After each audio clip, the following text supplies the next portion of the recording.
had been a golden afternoon, and I remember having the familiar conviction that life was beginning over again with the sunrise.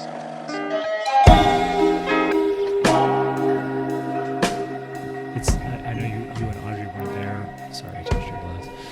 You and Audrey weren't there at Alex's place when we did. We watched like the original cut of Star Wars. And we wanted to go. Yeah. It was just one of those things. Yeah. Yep. The night approach, just like I don't. Yep. I'm just kind of exhausted. Yep. Yeah. But I just sit there and go, man, this is so great. And I see Alex at the coffee shop with them. I'm just like, it is so wonderful to have Elijah and Alex and you and Audrey and Cody and Ashley. And some of us can make it, the whole time. Some of us can't. Like this weekend, I can't make it to see Heat. I just love that we have that. It's so great. And it's just great to have a crew of people that can be with each other effortlessly, in Alex's apartment, at a movie, hanging out at Payshurns beforehand, going out to dinner, whatever it is, and we just all have a great time. Yeah, man, that's hard to get. Yeah. Well, and it takes work. Like you have to build it. You have to. The metaphor is like ridiculous, but you have to water that. You have to tend to it. Right. Yeah. It doesn't just happen without your input. But fortunately, it takes time to develop too. Yeah. And that goes back to Alex usually calls me. Like there's the roles and the relationships that people take. And we'll see in our like movie night friend circle that certain people tend to be the ones that initiate it over others. Elijah spoke up when he hadn't really before was it about Heat? Is he the one that messaged about putting Heat on the radar? Alex did? Yeah. And then Elijah put the PTA funny. Eli thing and I on. were talking about about doing Ron at some point next week. So and then I was like Heat also. So and I just like that it's like if that gets thrown out there and a couple people can't make it, whether it's they're just not feeling it or they have a conflict, it's not a big deal. Yeah. No, it's been great. I want to keep building that out too. Like get more people involved, but also like not lose what's there. And I mean, I want to follow up with some of those people we met, before leaving. Yeah. Just continue to build relationships with people doing interesting things. My buddy came to town. It's funny because we just put out an episode, like 2 weeks ago or something. When was the episode about what happens when you stop believing? Or because I edited and like posted that. I know, like a month or so ago. But it was last episode was the AI episode. So it was either the one before or the one 2 episodes ago. Yeah. We're almost at year 3, by the way. We're about to move to season 3. For real? Yeah. So, not this one. So yeah, because we're not the next one, but the next one will be our 52nd episode. Holy shit! Yeah. Since we do it every 2 weeks. Yep. So that's 2 years. So that's 2 years of episodes. Like we'll be moving into year 3. Yeah, I have in my calendar app the anniversary of when we started, when we recorded the first episode. So I'll have to double check. I'll have to double check what the date was when we did that pilot episode, basically, where we're like, all right, we need one picture of you. Yeah. With like my Cubs hat on, I think, that black Cubs hat. Should be stuck to your computer monitor so you can look at it every day. There it is. Yeah. There's a date on the back of that or not? Got the artifact, black T-shirt. Got the black Cubs hat.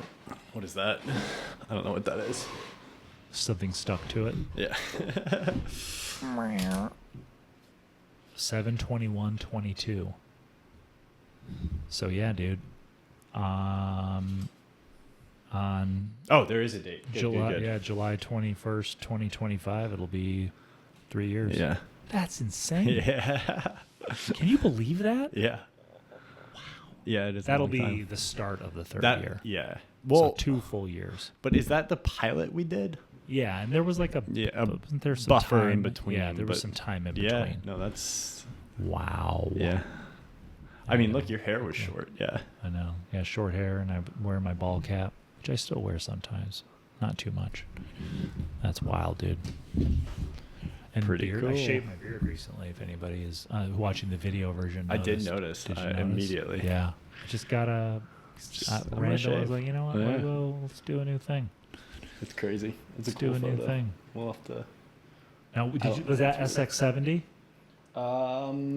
No, not SX70, but what is it, like the 500 Okay. or something? Yeah. Yeah, I was pretty testing a second SX70 that I got. This is really good, by the way.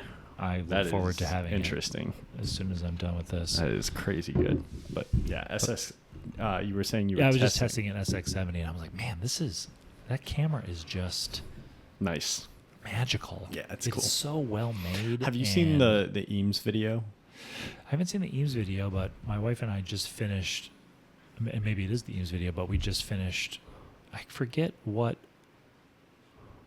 showed it, but it was a documentary on Edwin Land, and Polaroid. Gotcha. Like an hour long. No, this was the launch of the product of the Yeah. SX70. No, I it was have in not. Eames, Charles Eames. Okay. Yeah, Charles and Ray Eames. It was a video. Yeah, I need to watch launch that. video. It's pretty cool. They're unfolding it Yeah. and putting it. Yeah, it pretty good. It's on YouTube all over the place. So. Okay, yeah, I'll watch it because we just watched this documentary on Land, and it was good, like comprehensive overview with some good details Yeah. here and there. Good information. But yeah, I'd like something a little bit more micro than macro. It's cool. It'll just give you an appreciation for the design and the camera. Ooh. Yeah, when I was looking through the viewfinder and operating the focus, and then just like how it felt when the actual picture came out, this thing's made out of metal and it has leather or some kind of faux high quality leather on there. Like, I'm just like, this thing feels really good. Yeah. Do you think it'll be a trend, or do you think there'll be a movement to move back to? The issue is everything is computer based. Yeah. There's not a lot of electronics that aren't just computer based. It's almost the easiest route at this point. So that limits things. But do you think there will be a move towards higher quality materials again? Yeah. I mean, I think so. I guess I want to give a little bit of context because, one, I totally understand that I exist in a space that's kind of like, I could sit here and be like, I feel like there's more, but there's probably not like more high quality materials saturating the marketplace. It's probably just I'm seeking out more. Yeah. But then also, I do feel it does appear, and it might just be my perception, to be more of a push towards products that have longevity. Mm-hmm. It could just be like a small social upgrade kind of thing that it's kind of landing on my side of. I don't really have a lot of algorithms in my life anymore, but there's still done a good job. There's still things that are pushing. So maybe that's just something I'm picking up on, or maybe it's confirmation bias, whatever. But I would love to see more. Do you think there's a case, but do you think that it's something that could happen, or? I think it probably is happening. It's just harder to discover the people or places that are making higher quality stuff.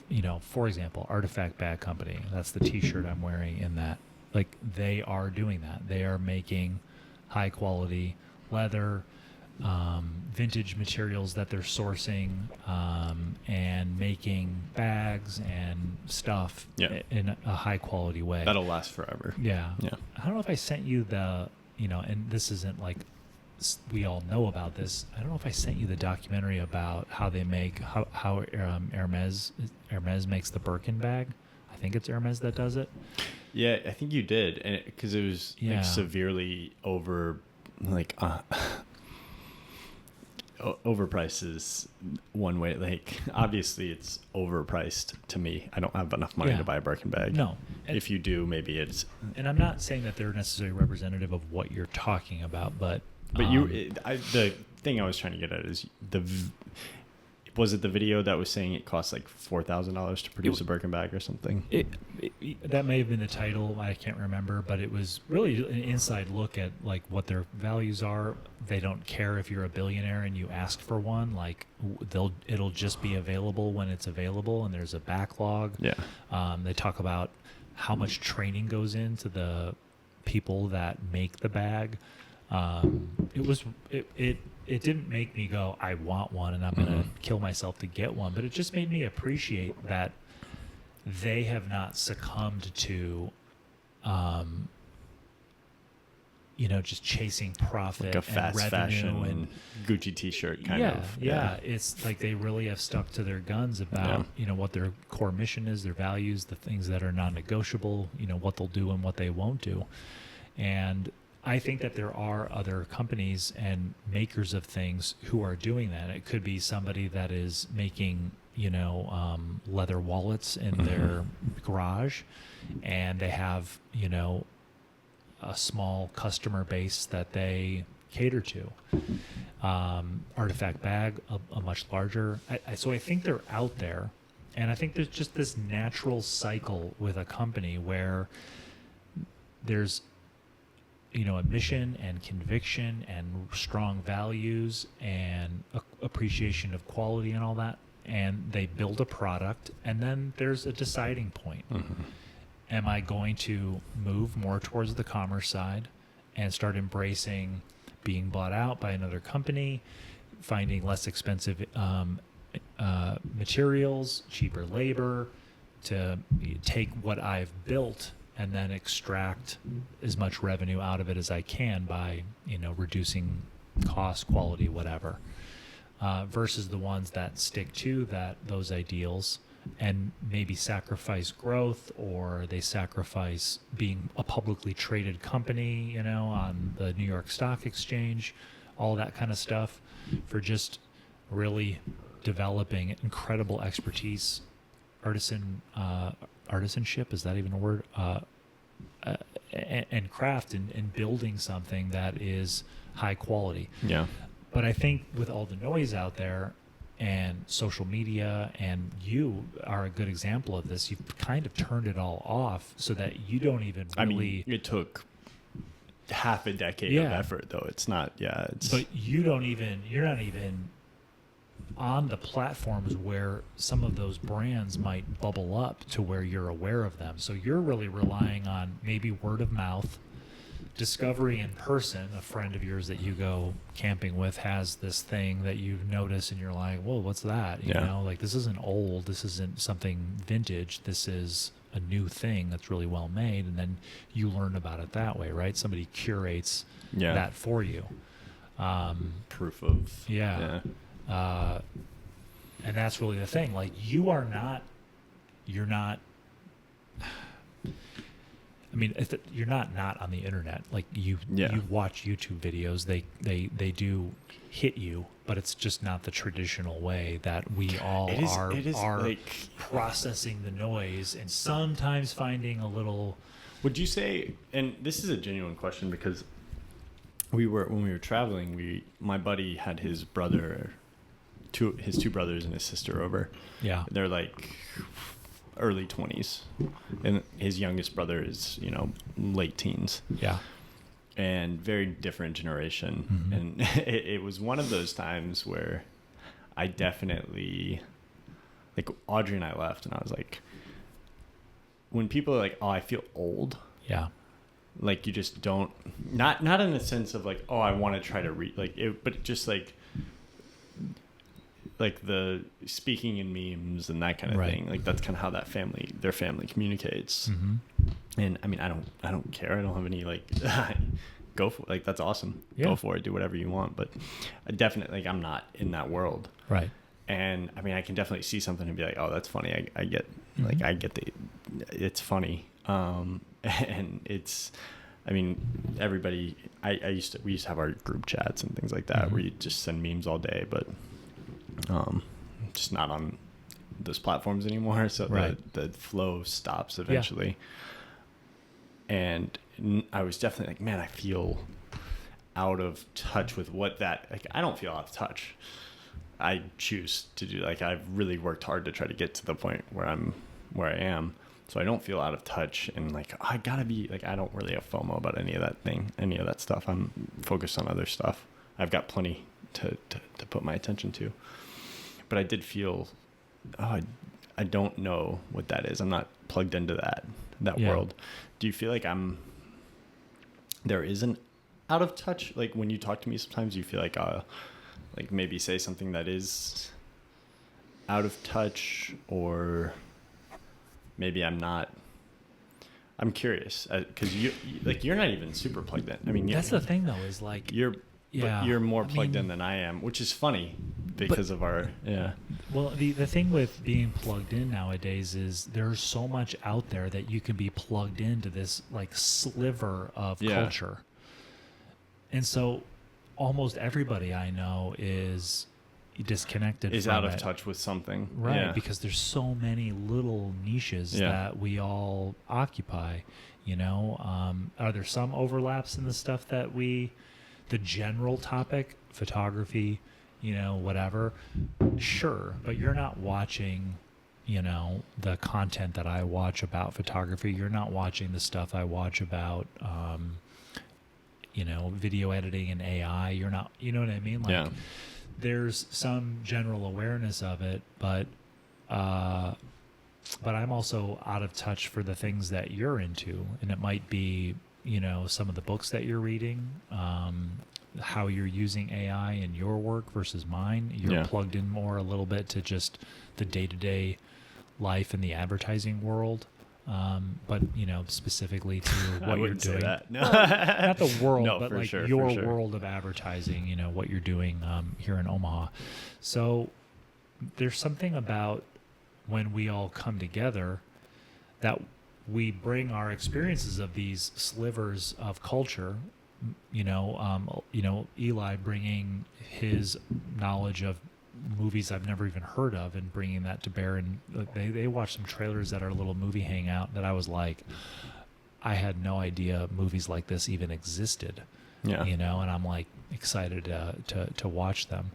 So, when we all get together, we're getting each other in touch with what we're all focusing on or consuming in these slivers of culture. Sometimes you keep it to yourself because it just doesn't come up organically in a group dynamic. Like, well, let me tell you about this one guy that thrifts clothing at abandoned buildings in the plains, like, while you might go, that's kind of interesting. It's to just like bring that to bear on a group dynamic. It's like, cool, Matt's little world is very specific and we don't know anything about it. But I don't sit there and go, you guys are out of touch. But that also goes back to the previous conversation we had, and I'll button up so you can reply. But this goes back to a few episodes ago where we talked about there's only very few things that a huge amount of us experience together, the Super Bowl being one of them, or some big news event, like back in the day, everybody tuning into the OJ verdict when I was a kid, and that trial going Even on. That stuff, though, I feel like people now, to more of an extent than then, kind of see it for what it is. Oh, this is an event that the media really cares about. This is that's being pushed on us. I watched, hyped up. We watched what was it called? It was a Capra film from 1941, and this just goes to, I can like remember the year and the but I can't remember the fucking title. I might have to pull it up, but we watched it last night, so I don't know. But it was on TCM. Amazing. Haven't seen it before. Definitely some similar vibes to It's a Wonderful Life, but it seemed like it was a restored copy. It looked really, really good for a 1941 film. And I think it was right before Capra went off to film the war. Obviously, the U.S. got involved in World War II not long after that. But, I mean, it was this film about, essentially they created a story out of this guy. So, girl gets fired from her job as a writer for a paper, and then she writes this John Doe letter, about this guy who's pissed off with the state of the world, and he's going to jump off a building. I feel it. No, I'm just kidding. And he's going to jump off a building on Christmas Eve. Oh, okay. And he's going to kill himself. Yeah, definitely a connection there to It's a Wonderful Life. Completely made up letter. And then the next day, they decide, we want to run with this and create a character around this, and it creates this movement, like the John Doe movement. Gets totally pushed by all of the levers of power from the 40s. You're very familiar with that after some of our forays last year.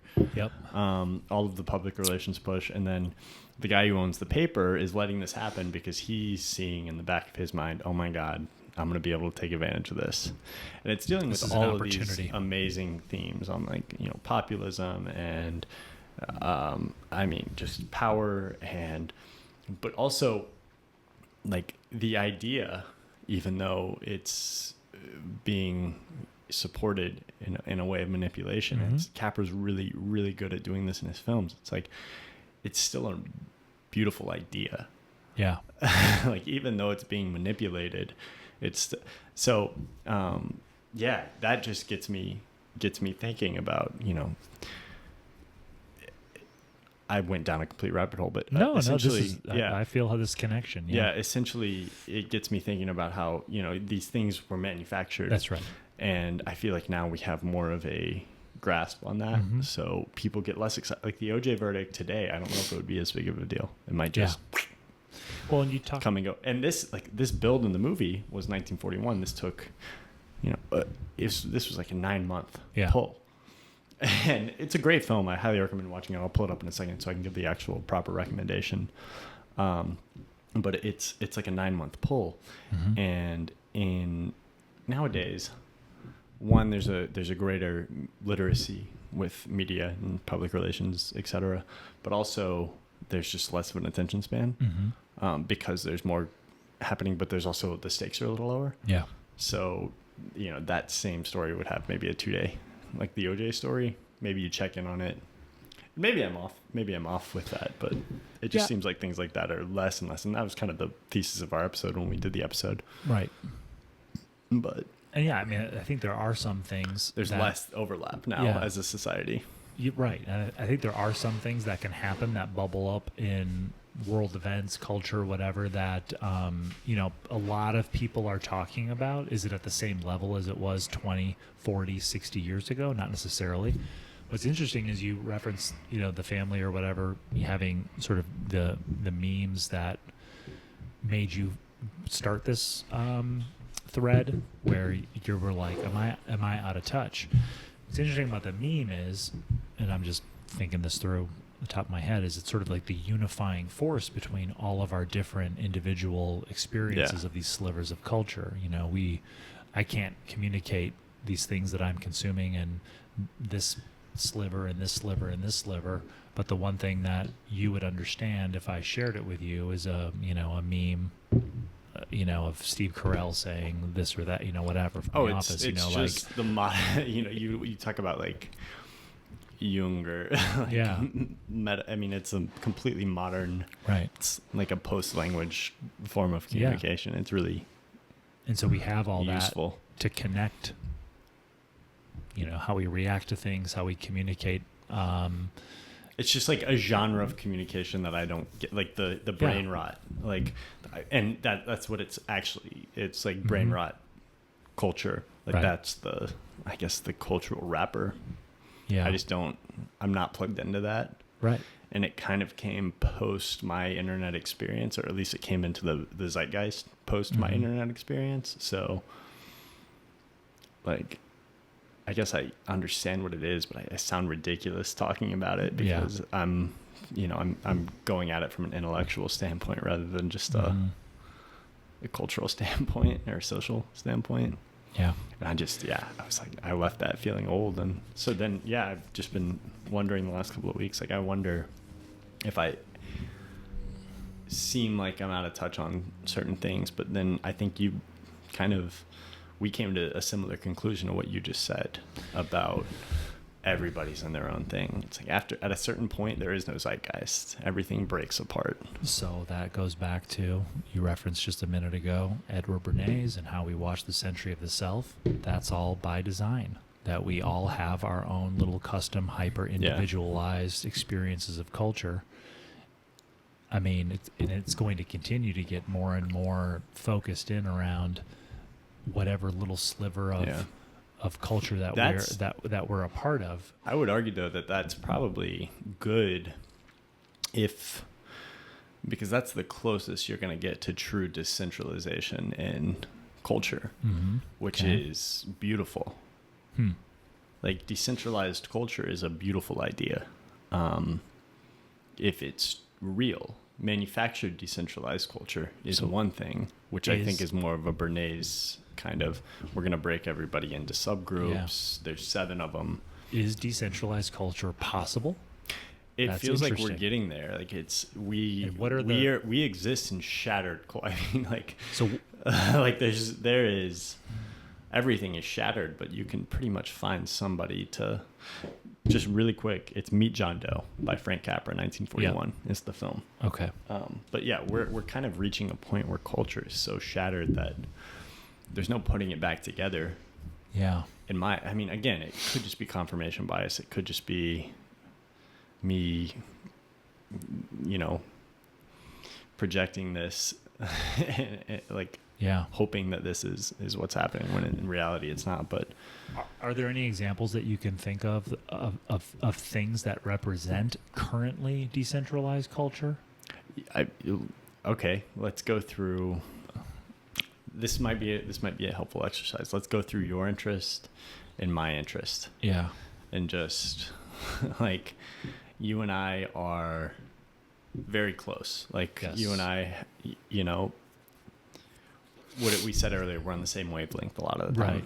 Yep. We have night and day different interests across the board and certain things. I mean, there's crossover. Oh, yeah. Like, for example, you watching Meet John Doe by Frank Capra, and I'm last night watching, guys on YouTube that are hitting up like yard sales and estate sales for cool vintage shit. Yeah. It's things that you like, okay, off the top of your head, what are like the 5 things you're most interested in right at this moment? You don't have to be like, just sort of like retro vintage stuff. Yeah. Whether it's tech or, media, music. Yeah. In the sense of like very specific genres. Collecting. Is that more collecting or is, collecting to consume. Yeah. But not like playing music. No, playing. Playing too. Oh yeah, all day long. Yeah. Yeah. Like playing instrument. No, sorry. Not playing music myself, but listening to music. Right.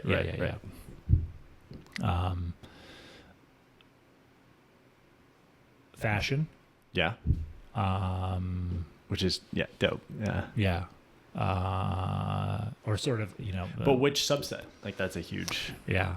Streetwear more or vintage? Yeah, probably vintage. It's definitely sort of like following the herd right now versus like I'm going. You're not into like Victorian like. Yeah, I'm not like. I did buy a sick book that I'll show you, but keep going. Yeah, I'm not like out there coming up with my own look, which obviously wouldn't be. It would be pulling from different things and influences, whatever. I guess like. Yeah, what? I mean, we don't have to come up with 5, but those give you a kind of a spectrum of like what is on my plate right now with what I am into. Is there any movies? No. Reading? I mean, just kind of going through like 1960s American novels right now, which is territory that you've treaded as well. Yeah. Oh, that's cool. A Gentleman's Wardrobe. So get me a valet so they can put my clothes on for me in the mail. I thought some of the illustrations are just really. Yeah, this is cool. Yeah, I found this at Jackson Street and they gave me a pretty good deal on it. Yeah, like I just love these illustrations. Yeah, dude. This is a complete, off the rail, but. No, this is great. Look at that. Yeah, it's sweet. Yeah, this like everything in here just feels like sort of timeless, but then also completely out of education. Well, educational. Yeah. Like this situation is this. Night the situation attire. is this. Yeah. Knitwear, underwear, footwear. So, but to get back to the original point. Now I would watch a YouTube video about this, Yeah. and and this is kind of a sad thing. And not that I wouldn't acquire this book and like have it, but you will probably pour over this where I might not. Well, and I'm like, sadly, you talk about interest, like, well, that's just like something I'm interested, like building a library, right? Like, yeah. Like that's something that intrigues me, like the connection of ideas, building my own, you know, map of ideas and of sources and things like that. Like that's interesting to me. And I mean, again, I'm just trying to prove like off the top of my head, you named things and it's like photography is another one for me. Yeah. I mean, like obviously there's things that always kind of consume, like photography, film, big categories. Yeah, the novel. But then like whiskey, like I guess the point I'm trying to make is that like we can be alike and we can have completely similar wavelengths and parallel thinking on a lot of these things, and then be completely interested in different things. And I'm like, that's kind of a cool decentralized way to go about looking at things. Like I think humans have always had, I think humans don't really connect on interest. Humans connect on something deeper. Maybe that's not true, but it's always kind of been my intuition that humans, like we connect because we, why, I don't know, why do we connect? It's like there's trust, there's admiration, there's a bit of I think there's probably like a mimetic desire. There's just obviously shared interest is a part of it. We do have shared interest, but there's deeper things than just like, oh, we like the same five things. I think a lot of it comes down to just honestly chemistry or something energy wise. I think it's just there's like a mix binds of all together, these things. attracts, and it creates what I talked about earlier, sort of that ease of being together. Yeah. Which, like I said, with how many of us? 2, 4, 5, 6, 7 of us. Yeah.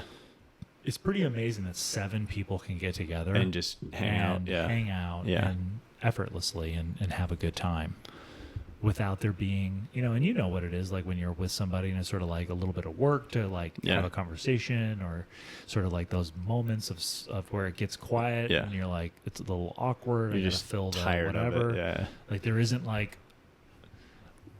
that friction. feeling of There's like, friction. I don't want you to go, like it's sort of like, okay, I'm ready to go. Okay, see ya. You're like, this has been great. Yeah, it's been great. And and I'm not. I would love to hear your devil's advocate then on the decentral. Like, is that something that you? Well, and when I was asking, it wasn't like I don't agree with you and give me an example to help me see your point of view. No, and I didn't take it that way. Yeah, I just good. Yeah.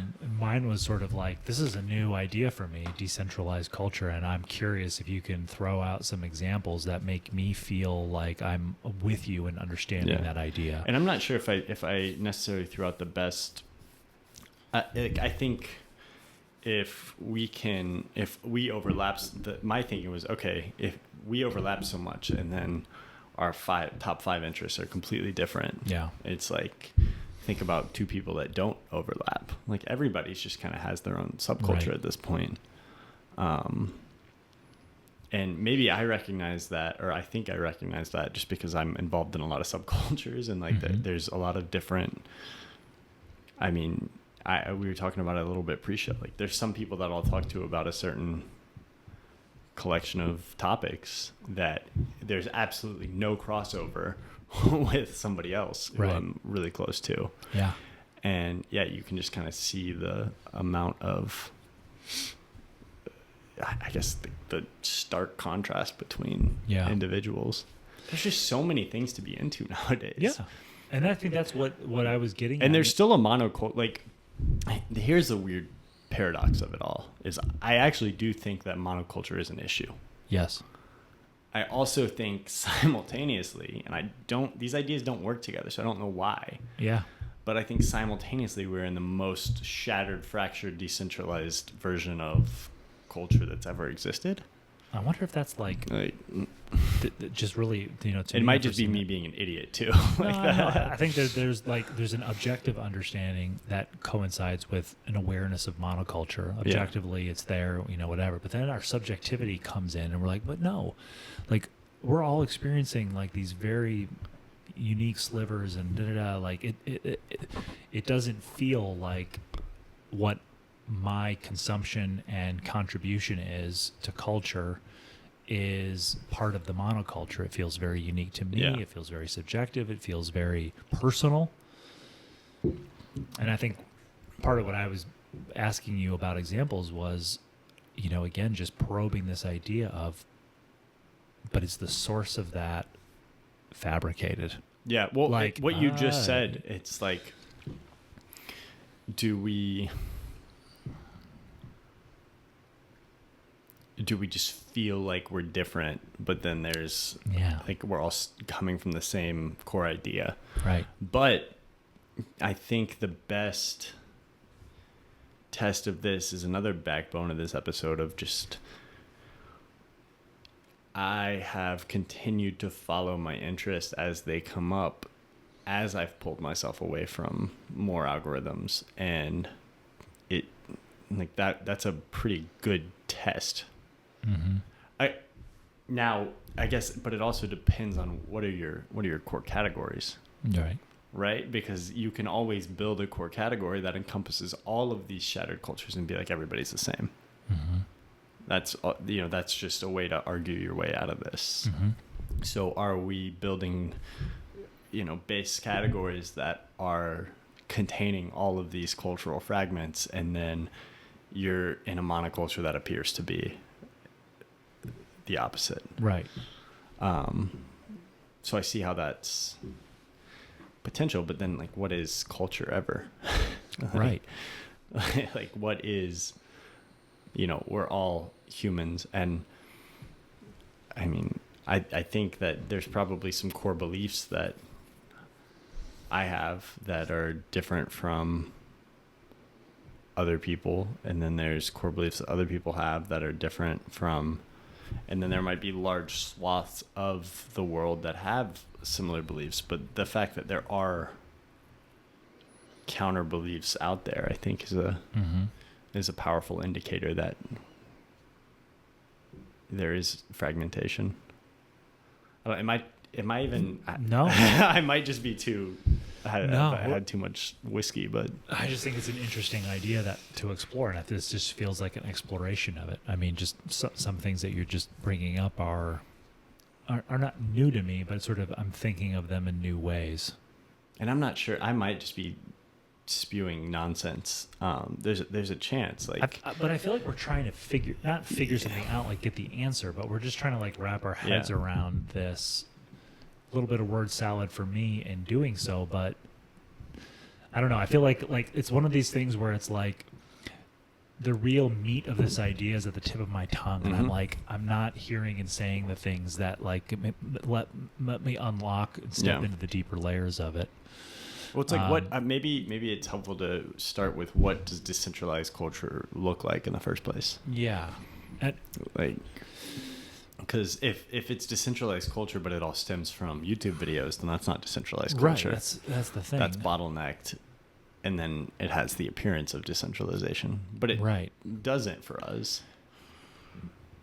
And the other thing for me is, and please correct me if some of the things I'm like, well, that's not what I mean by decentralized, but, thinking about us individuals coming up with what their contribution to culture is, a new way of making artwork, or new forms or new ideas,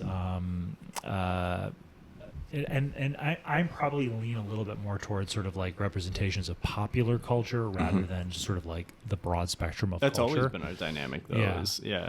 Popular culture versus, in the process of that ebb and flow of like, do things come up from a decentralized culture but become centralized because that's what culture does. We see other things and then everybody starts to mimic it and centralize it in a sense. Or are we talking about centralization is some people in positions of power want things to be a certain way, so they populate the world with the things that they want, the cultural representations that they want, the cultural movements that they want. Well, I think the Meet John Doe example is fitting here because Capra kind of has the understanding, or had the understanding, that, and I think I probably agree with this more than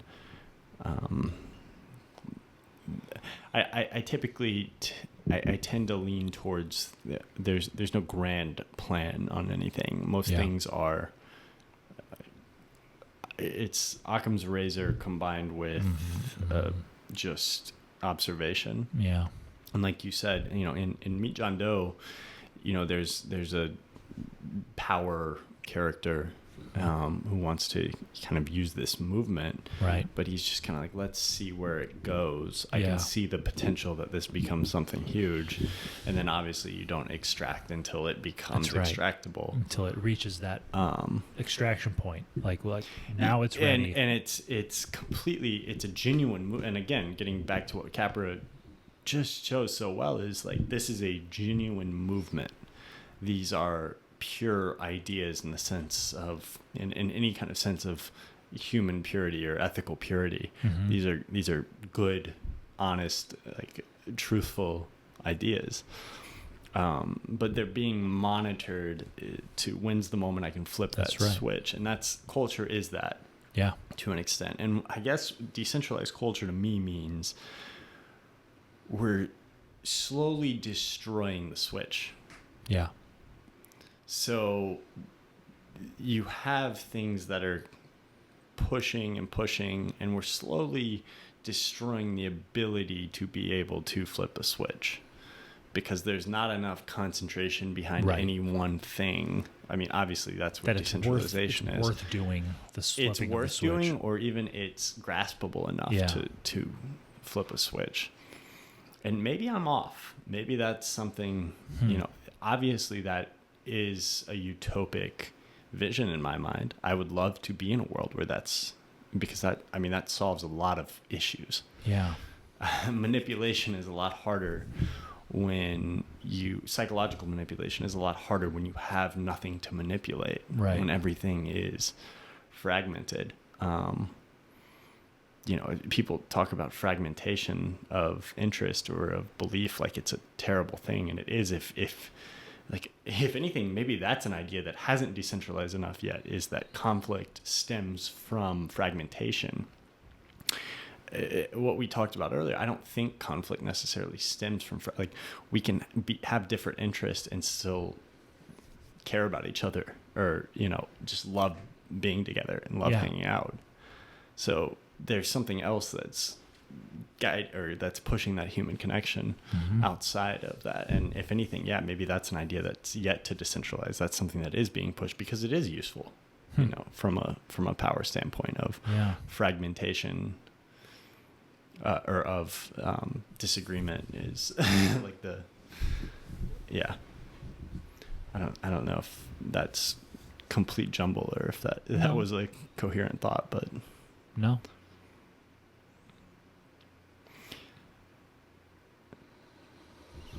I think the thing that I was sinking my teeth into a little bit was, and you're talking like this. So to me, the switch, right? Seeing something that's happening, waiting for it to develop, and then flipping the switch when it becomes when most the timing useful. is right. Most useful.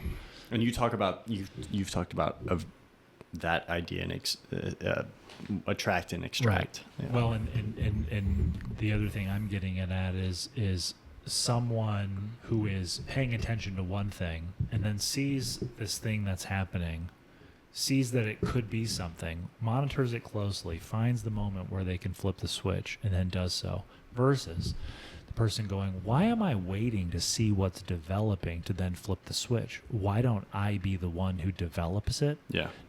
Watch it develop and then wait for the switch to happen. Yeah.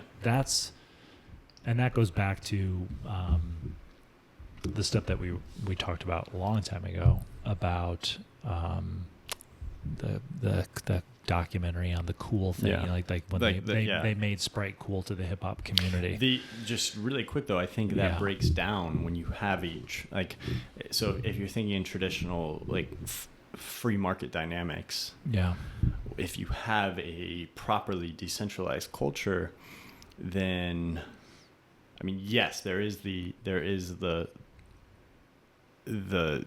I guess exception to that they pick something that is so aligned that you can grab enough people to make it worthwhile.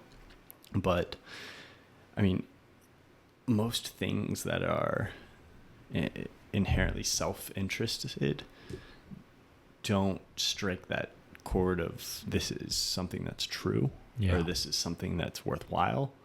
So if you have something that's truly decentralized, then you have the competition, the market is so vibrant that the likelihood is, at least theoretically, the likelihood is that you're not going to be able to compete with those ideas that are truly decentralized and do carry that truth to them with something that is driven to extract or that is created and propagated to extract.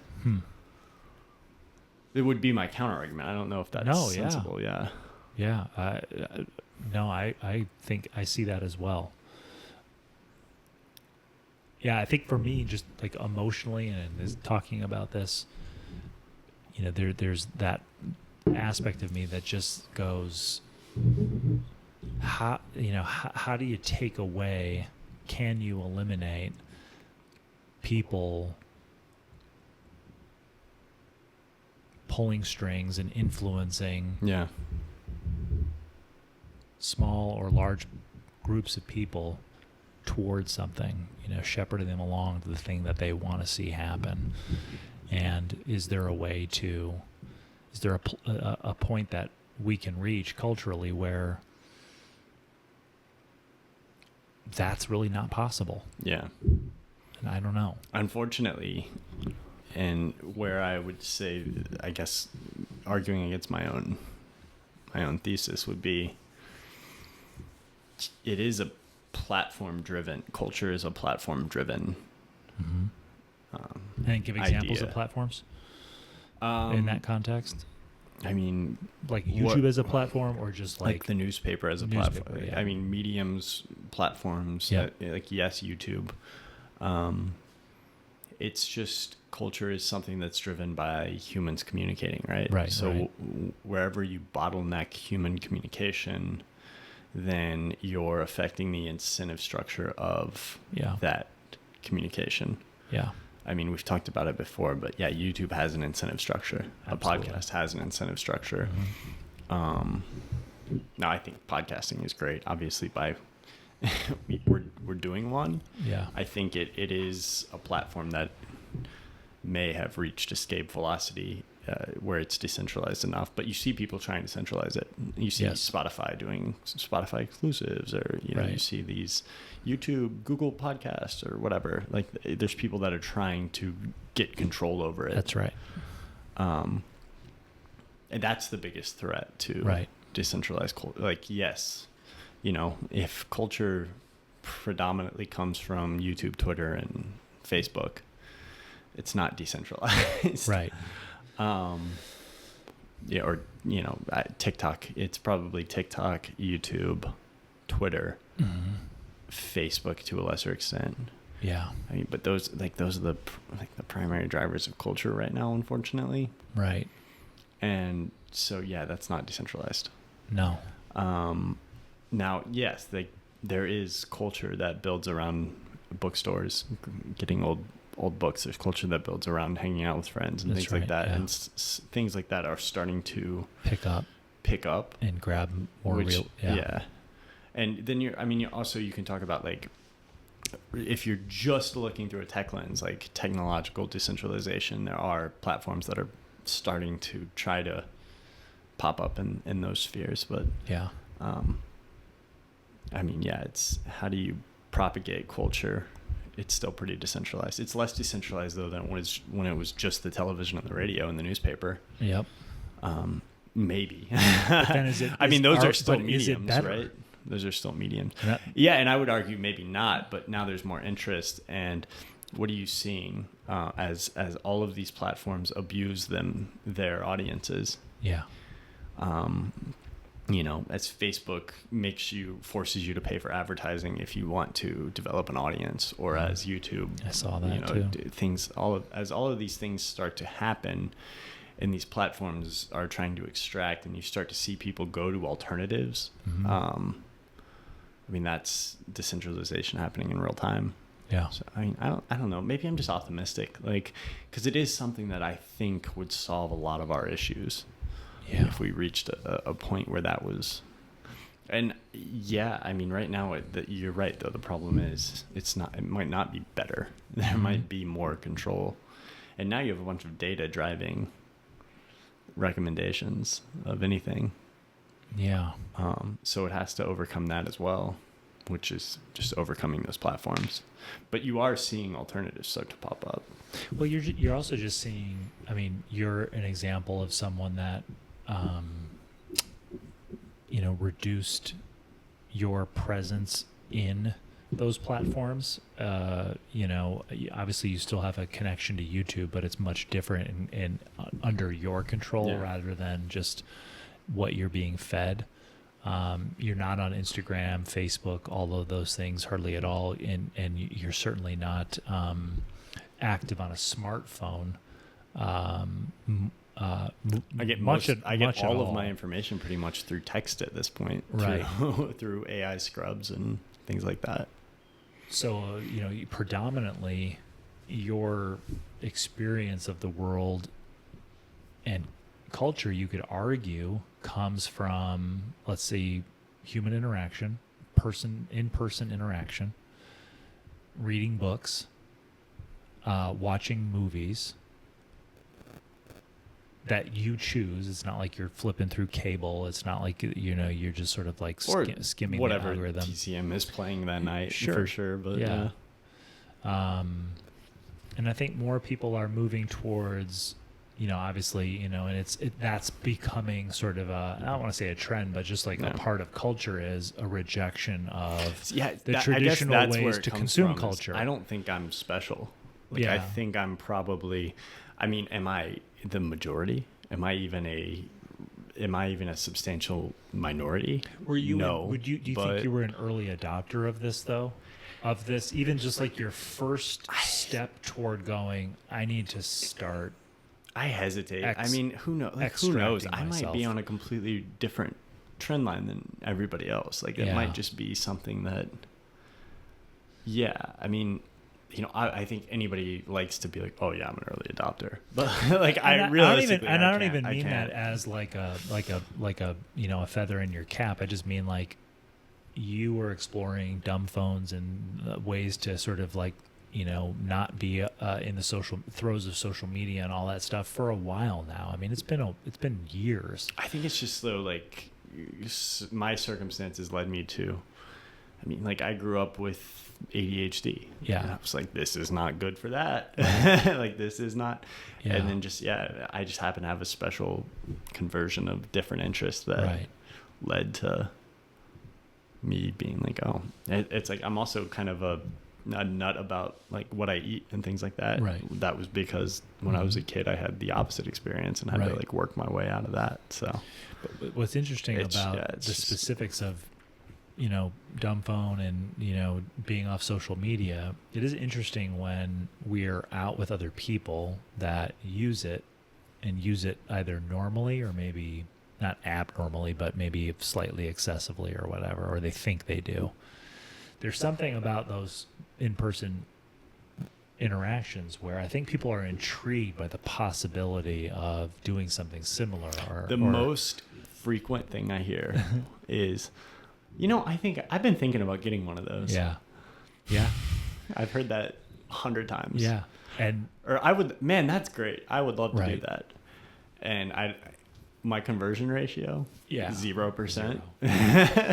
But then at the same time, and this is obviously, you watch one video on YouTube and you're going to get served up a lot that are similar. I think, because of what we've shared between each other and the stuff that I've watched, there's certainly an uptick in sort of my feed on YouTube of all these videos about people who,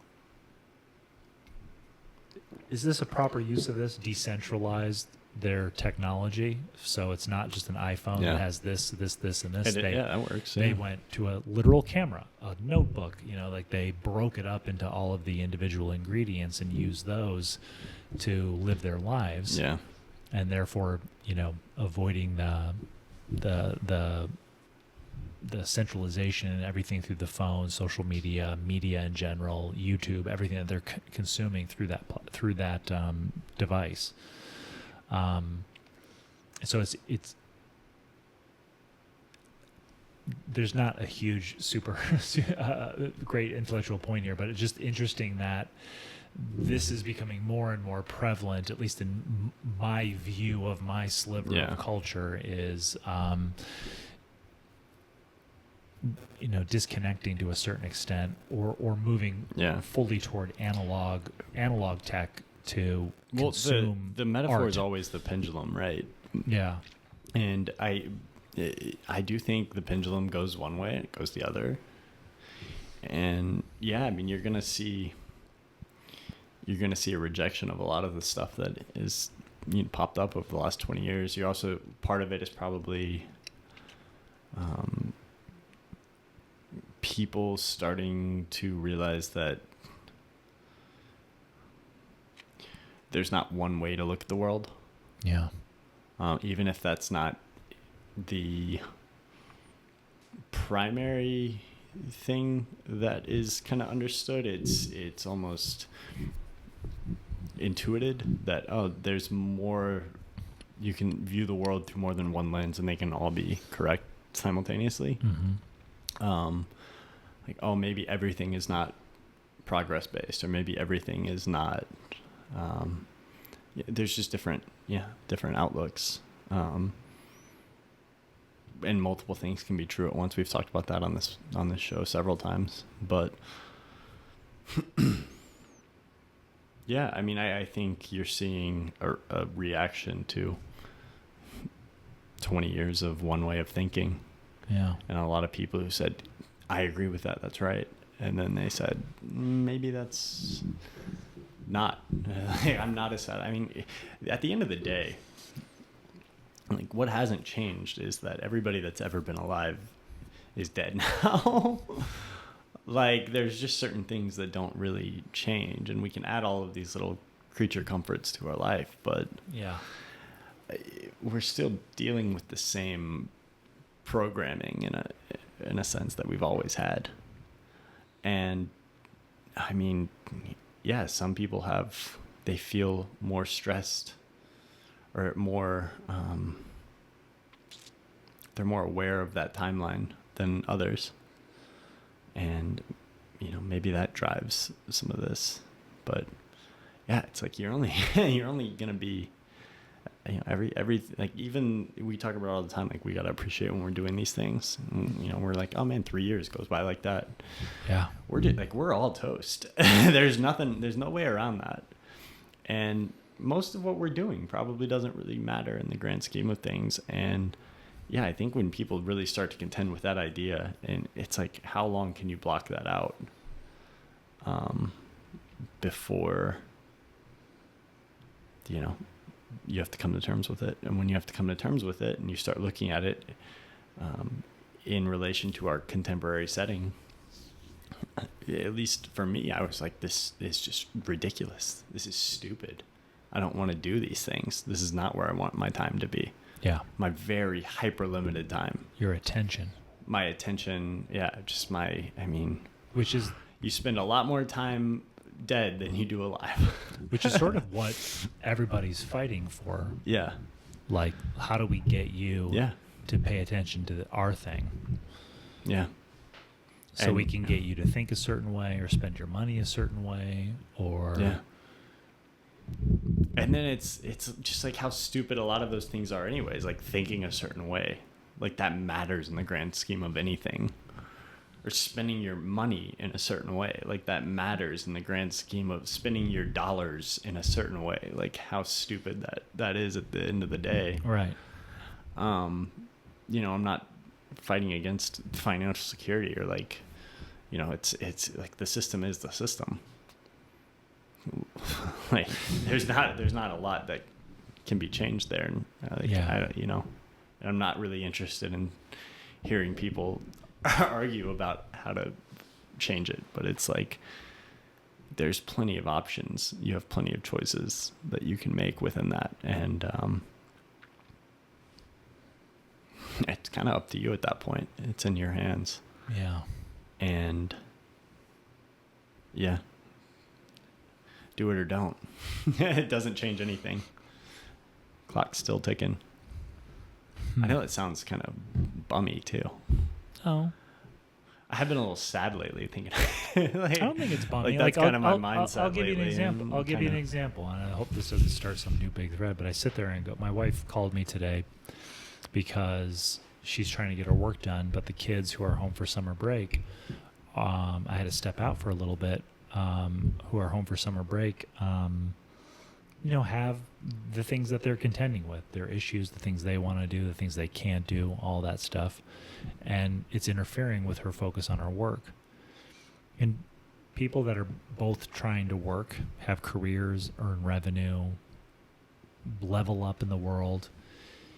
I sat there and think on the phone, I'm like, it's just nuts that we have to eat, like we have to think about having someone watch our kids for us over the summer because they, on occasion, create obstacles for us to just focus on getting our work done. Which, like, what is the work even working towards anyways? Like, and you just sit I'm not trying to say that you guys' work doesn't matter, but I also might believe that nobody's work really matters. Like, right, you just sit there and go, you know, like my kids and raising them and being with them and loving them and helping them solve problems and teaching them all that stuff. Like this is of paramount importance in the big scheme of things, but yet we want to, you know, we have thoughts of how do we pay somebody else to watch our kids so we can stare at the computer and like type shit up and click on stuff and, you know, whatever.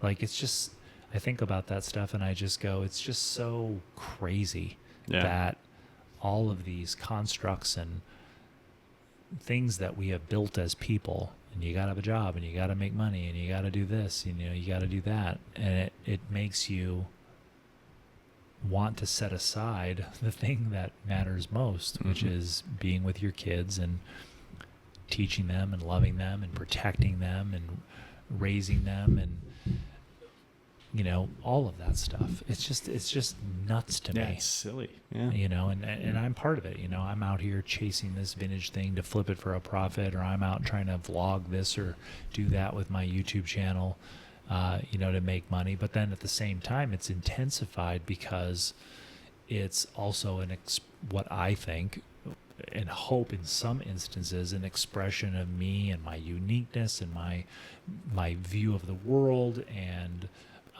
what I like and don't like, and your own, you get caught up in your own self to where these other people that you love and want to be with are an obstacle to that as well. So it's like this multi-plane friction, whereas, you know, like the nuts and bolts of I have to make money, that requires time and attention and focus on these things, like and using these tools. And when I have kids around, it creates an issue with that. But then I also have this, what I think is a deeper need to make my life's work and express myself and, you know, have these experiences and have these opportunities and all this stuff.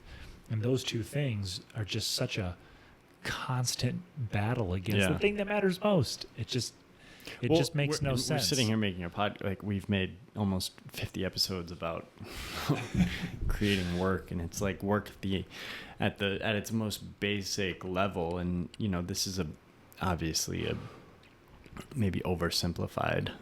It is oversimplified, but at its basic level, humans walk around and we collect these points of interest that we think, and then it manifests itself in work. Yeah. And we spend time working to express these things that we've come across, that these worldviews we have. And it's like, oh, I have to get this, I have to put this into my work so it can live beyond me. Right. And then, some people, maybe they aren't speaking to that. And so they go find somebody else's thing that has scaled to a level where they can plug into it and try to,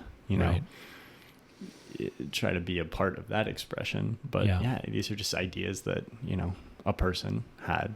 And, some of them are ideas that I do think transcend our spheres of whatever. Yeah. I think some of there is such a thing as like an eternal idea, but a lot of the work that people are trying to do is just, I found this thing, I think this thing resonates with me, so my work is defined by my quest to disseminate that to the world. Well, and who's to say that isn't? Where does that rank in the grand scheme of importance? Who's to say? Yeah. Who am I to say? And if we were having like a 4-hour episode, I would, kind of break down what we do, right? I would talk about, well, we have to procure resources in order to survive. We have to have shelter. We have to have food. We have to have this. We have to have that. And then in that process, during downtime, which now has all been centralized to this system of there's you exist on this plane of, I don't know, I'm listening to myself, I'm like, this is so, like, we're so dumbed down a rabbit hole, this is ridiculous. But you have to have money now to support your you have to have it's not just resources, but it's also place to live. And you can't just go build a shelter in the middle of a field, because now we've built a system, and you have to be within that system and then culture also layer on top of that says, well, you want to signal the correct thing, so you have to do it this way, that way, whatever. But that's what I get at when I'm like, you have to like, there are rules that we've, yes, they might be man-made. It doesn't matter. Right. I don't think we're going to change them. Yeah. You can spend your whole life trying to change them, and if you want to, then kudos. Likelihood is you're probably not, and you're still going to die the same death that everybody else dies. And that sounds like the most pessimistic. Don't try to change it. That's not what I'm saying. I'm just saying that you have, like, if that's what you want to do, you better make sure that's what you want to do. I think that's the question to ask with anything. If that's what you want to do, you better make sure that's what you want to do. That my mom said it a few days ago, and she said it kind of jokingly, but there's truth in it. It's like this isn't a dress rehearsal. Like, you're in and you're out.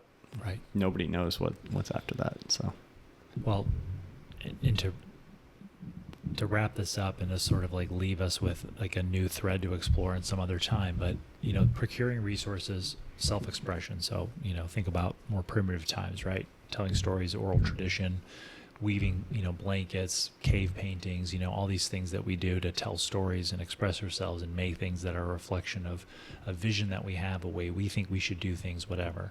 And then you have your family, your kids, right? And in those times, when you had to go out and procure resources, your kids were watched by those who weren't out procuring resources, aunts, uncles, cousins, siblings, elders, whatever. We don't have that anymore. I don't have anybody that can watch my kids when I have to go procure resources that put food on the table, provide shelter, all of that stuff. So what are you left with? You're left with paying a stranger, essentially, through a daycare program or a kids in company, whatever. And maybe they don't, they elevate beyond the level of a stranger, but it's just so counterintuitive. Well, the market looks for what's best for the market, right? What's better? You have a person spending and earning, right? Or you have a person that's post spending, Yeah. That's then watching, and then you only have one person earning. Like, what's better? And so you talked about, let's bring this full circle, you know, our the slivers of culture that we experience. You know, you have the things that you consume, that you watch, the ways you contribute to it. I have mine, I have mine, I have mine. I feel like we're also in these, you know, the family unit, the nuclear family are these, you know, are these slivers of fragmented of what used to be a whole thing, you know, a village, a large family structure, you know, grandmas and grandpas, aunts, uncles, all of that stuff, all contributing together and covering each other to make that system work. Mm-hmm. And when I think about a day like today where I'm like, my wife needs to work, I have to work, I also want to express myself. She wants time to express herself, but we have these kids and they have these issues and they have this stuff, and it's taking away from those things. Not to say that those things didn't happen in simpler times, but yeah, I just look at that dynamic and go,